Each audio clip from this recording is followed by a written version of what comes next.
మన ప్రభువైన యేసుక్రీస్తు పరలోకము నుండి భూమి మీదకి నేడు రక్షకుడుగా వచ్చి ఉన్నారు. ఎందుకు వచ్చి ఉన్నారు అంటే మానవులందరినీ కూడా రక్షించడానికి వచ్చి ఉన్నారు. మీరు అనుకోవచ్చు ఎందుకు రక్షించడం అంటే, ప్రతి ఒక్కరు కూడా మానవులందరూ కూడా పాపం చేసి ఉన్నారు. పాపం వల్ల వచ్చే జీతం మరణం. మరణమైన తర్వాత నరకానికి వెళ్ళిపోతున్నాం. అందుకే నరకానికి వెళ్ళకూడదని, పాపం మన మీద వేలకూడదని ప్రభువైన యేసుక్రీస్తు పరలోకం నుండి భూమి మీదకి వచ్చి మన పాపాల నిమిత్తం ఆయన ఒకరు తక్కువ 40 దెబ్బలు తిని నీ కొరకు నా కొరకు కూడా రక్తము కార్చి నీ పాపము నా పాపాన్ని కూడా పోగొట్టి ఆయన రక్తముతో కడిగి మనల్ని పరిశుద్ధులు పరిచాడు.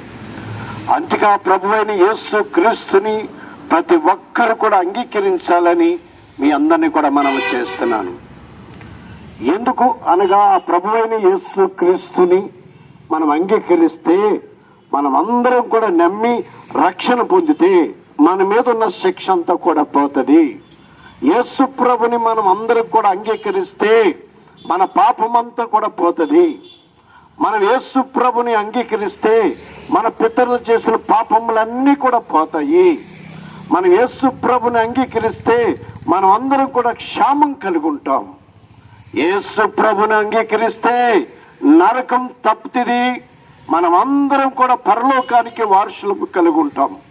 అందుకే ప్రభు అయిన యేసు క్రీస్తు పరలోకము నుండి భూమి మీదకి వచ్చి మానవులందరినీ కూడా రక్షించడానికి ఇలాగా ఆయన మన కొరకు దెబ్బలు తిని ఎన్నో హింసలు పొంది నిన్ను నన్ను కూడా రక్షించడానికే భూమి మీదకి వచ్చి ఉన్నారు. కాబట్టి అందుకే ప్రభు అయిన యేసు క్రీస్తుని మీరు అంగీకరించాలని మీ అందరినీ కూడా మనం చేస్తున్నాం.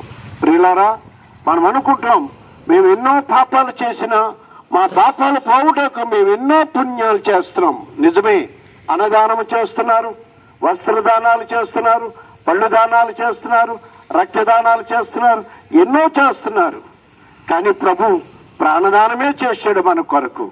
మీరు ఎన్ని దానాలు చేసినా మన గ్రామంలో మంచోళ్ళు, మంచి కుటుంబం అని చెప్తారు. కానీ పాపం మాత్రం మనం వదలదు. ఆ పాపము మన కుటుంబం అంతా కూడా ప్రాణం తీసేస్తుంది. అందుకే ప్రభు నిన్ను నన్ను కూడా పిలుస్తున్నాడు. సమస్తమైన జనులారా, మీరు నా వద్దకు రండి, మీకు విశ్రాంతిని ఇస్తానని చెప్తున్నాడు.